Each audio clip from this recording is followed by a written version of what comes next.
Hello and welcome to the RotoWire Esports Show. My name is Ethan Sexton, and joining me is DFS Chan. Chan, how are you today, my friend? Could be better if RNG won, but top esports, decided to suddenly show up today and play, and I'll give props to them, where it's due, and yeah, I mean, looks like RNG is gonna be, I mean, they're in the bottom third of the standings now in the LPL, which is surprising. Yeah, RNG are 1-4 now, which is very surprising. Obviously, you and I both got that one wrong.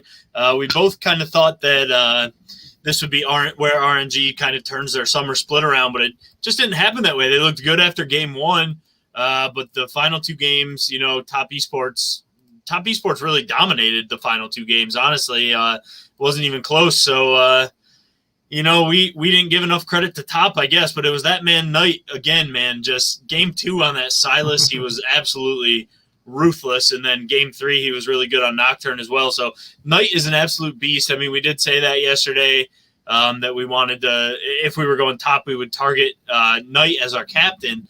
But we both thought RNG would win, so we're going to have to take an L on that one, Chan.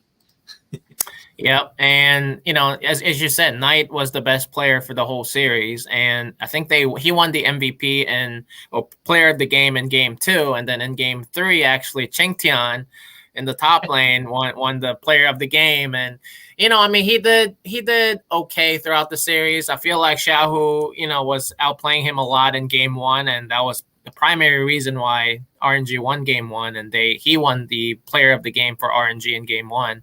But throughout the series, I could tell that he was making adjustments, and he actually played really well on set in game three. And it was good to see. And I feel like you and I both probably lost some money on DFS, but I feel like the real loser here is 369 for for top esports. Yeah, it doesn't look like he's going to be able to work his way back into the team anytime soon. Qingtian, he had to be a pretty good prospect to get 369 out of the lineup to begin with. So, it's good to see that he's performing a bit better. Jackie Love on the cleanup duty again, played pretty well. So, how about that second LPL series, though? It was the first one on the day, but WE coming from a game down, getting 70 kills in the series. It was pretty insane. I used them as my short stack. It didn't matter either way because it was WE RNG. With RNG losing, it didn't matter. But, man, 70 kills in 3 games is pretty wild, man. That was pretty crazy. Yeah, that's insane. Probably the highest. Sorry. Especially when you consider that they only got 9 kills in the game they lost. It was pretty crazy that they ended up with 70 kills in 3 games. Yeah, it was constantly back and forth the whole game. Every single minute you could see that somebody was fighting. So, yeah, I mean, I think that might be a record to split, compared to all amongst all the major regions. I mean, I feel like 70 kills is a lot.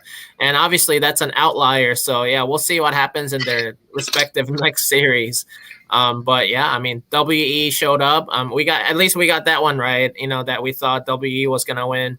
BLG came to showed up too, but yeah, I mean, WE in game 3 was more clutch compared to BLG, and yeah, I mean, Breathe and Elk, I mean, he played really well, but I feel like the MVP of the series was Beishang. Yeah. He finally came to play. I know he had a little bit of a struggling, early split, but I mean, against BLG, and I thought he was gonna maybe struggle even more against Weiwei for BLG, but yeah, Beishang came to show up, and Viego on Beishang, and it looked pretty good. Yeah, and Shanks was really great too. So seamlessly coming back into the starting lineup. He was really great, much better than anything we've seen out of Mole so far this split. So got to figure that Shanks is going to continue in the mid lane, especially that game 2 on LeBlanc where he had 13 kills. That was pretty great for him. Yeah, he was really good. Yeah, I think he's going to start again.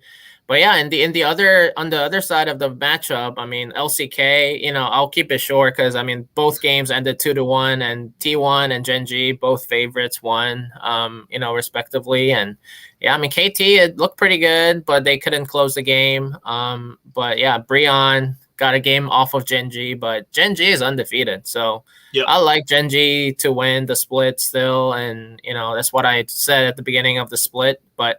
T1 starting to gain form, and that could also be scary to other teams in the LCK. Yeah, for sure. Both of those series, as we thought, lower kills for DFS. Neither team was really what you wanted them to be. Gen G dropping one game, a little surprising, but Fred and Breon have to take a little bit of scalps from the big teams, I guess. So they did that. Big matchup for Gen G on Sunday against Damwon, but we'll get to that when we get to it, I guess. For now, we'll jump into tomorrow's slate, which, Chan, this is probably going to be a pretty short video. This slate is a pretty big bummer overall. Like we don't even really like the 2-game LPL slates that much. So a 2-game LCK slate is not really anything to get too excited about, huh? It's not, and it's unfortunate that I guess in China they have a federal holiday tomorrow, so that they don't have any games left or games scheduled for tomorrow. But yeah, for LCK 2-game slate, I mean, this is a very rare occurrence. So yeah, I mean, I'm an LCK fanatic, but obviously for DFS purposes, it's kind of it's giving me a headache as to like who's gonna score 20 points instead of 10 points. So right. Yeah, I like these two favorites on the slate, but we can delve into each matchup if you want. Yeah, we'll jump into Hanwha Life versus DRX first. Hanwha Life are the biggest favorites in terms of DraftKings pricing on the slate, other than in the jungle and support roles. So 3 out of the 5 roles are the most expensive. They're the second most in the other 2. DRX winless on the year, worst team in the LCK. Hanwha Life have been kind of suspect, but they've been a little bit better of late. Seems like pretty straightforward Hanwha Life win. DRX, I think, best leverage on the slate, and Hanwha Life haven't really been very consistent, so I could see going there on a 2-game slate, but I think just in terms of who we think is going to win, it's got to be Hanwha Life, right? Yeah, I think Hanwha will win too, but like you said, I mean, Hanwha has also been really bad. I mean, these are 2 bottom teams if you look at the standings. Hanwha has 1 win, and DRX is, they don't have any win. They have 0 wins. So, yeah, I mean, this is like a toilet bowl that we always talk about in the LPL. I mean, even though Hanwha, Hanwha had a really good split both of these teams actually made the playoffs in the LCK spring split, but now in the summer split, they're at the bottom. But yeah, I mean, Hanwha definitely has higher expectations because they have better players, in my opinion. But DRX, they actually overperformed, based on their expectations in the spring split. So I'm not actually surprised that they're at the bottom this split. But yeah, I mean, I think just the talent gap here between the mid laner, Chovy over Soka. I know people have been talking about this on Twitter, that Soka is the worst mid laner in the LCK right now. Yep. I know that he has tried to play AD carry champions in the mid lane just to kind of go with the meta, but yeah, I mean that their whole team is a mess. I mean, even Kingen, who was reliable in the last split, in the spring split, that he has been underperforming. And Pyosik is probably the only one that has performed, somewhat decent, based on the games, a few DRX games I've watched this split. But yeah, I like Hanwha here. But the real question about Hanwha is, I mean, at least we'll get confirmed starters, like an hour before, this matchup, since this is the first LCK match. Because I think there are some questions in the top lane and the jungling position for Dudu and Johan. Yep. I mean, Morgan for Hanwha. Morgan could start in the top lane, and then Arthur could start in the jungling position. So I mean, there are some questions there in terms of like starters, and then also after game 1, some substitution risk. So, but yeah, I mean, against DRX, I feel like they should dominate, right? So. I mean, I think that's probably where I'm going to go, Hanwha. But like you said, I think DRX gives good leverage. Even though they don't score very well, I think DRX plays the slowest amongst all LCK teams this split. And there's a reason for that. They try to, I don't think people are saying that they're not playing the current meta. That they're still stuck in the meta, from the spring split, and they're still playing some champions like Hecarim, in the jungling and all that. So, yeah.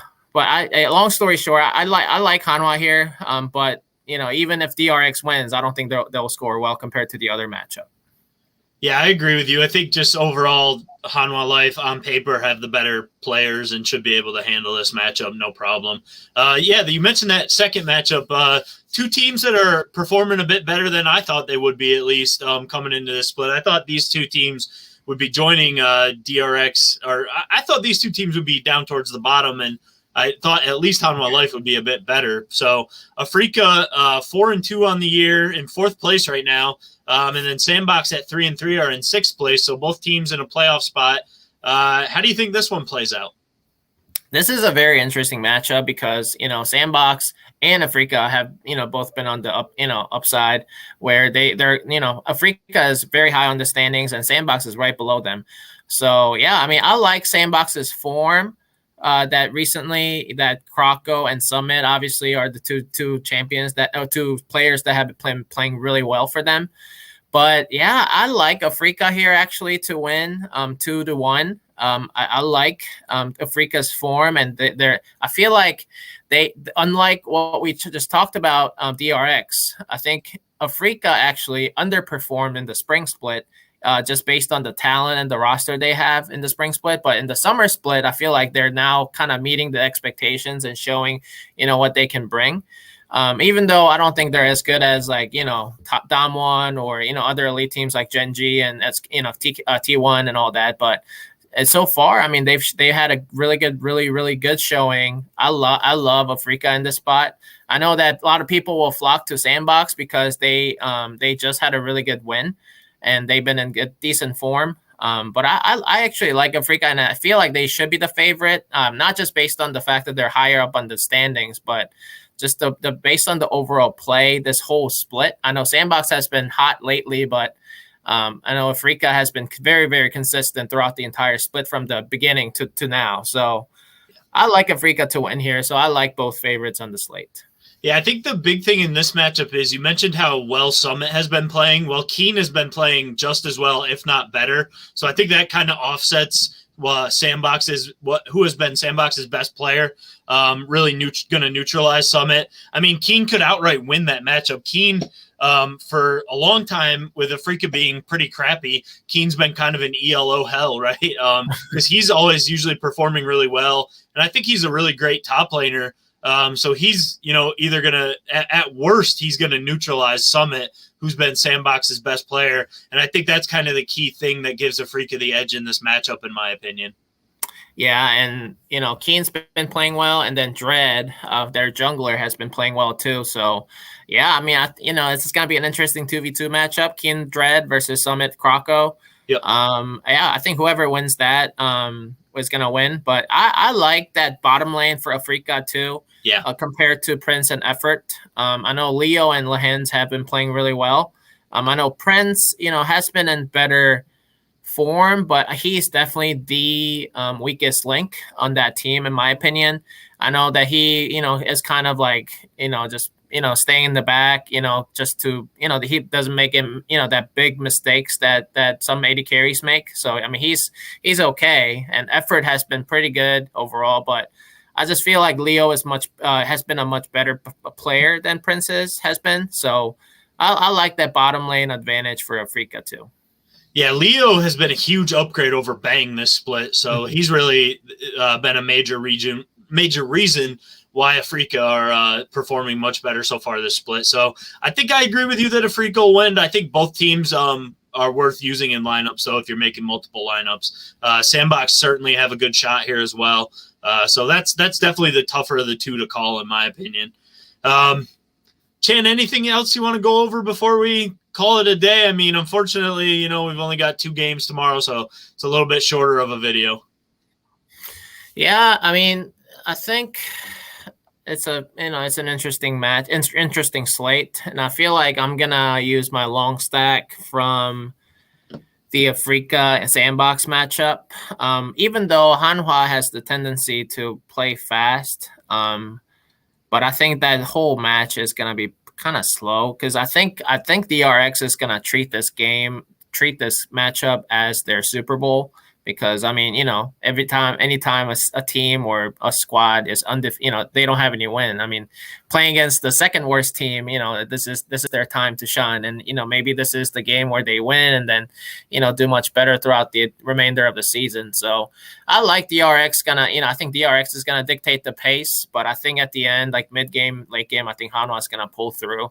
But yeah, I think that will result in lower kill upside. So I like that other Africa sandbox matchup for my long stack. Yep. I'm on board with that as well, man. Guys, not much else to say, unfortunately. Just a 2-gamer, a little shorter, a little sweeter, but still, some interesting ways to go at least, and we're happy to cover it no matter what. So I don't want to put it down too much. Chan, thank you for joining me. We will catch up with you tomorrow. We'll be back on Friday for going over Friday's slate, previewing Friday's slate, I should say, which will be back to a 4-gamer. So, Chan, thanks for joining me as always, my friend. I will talk to you tomorrow. Sounds good. Hey, good luck, everybody. All right.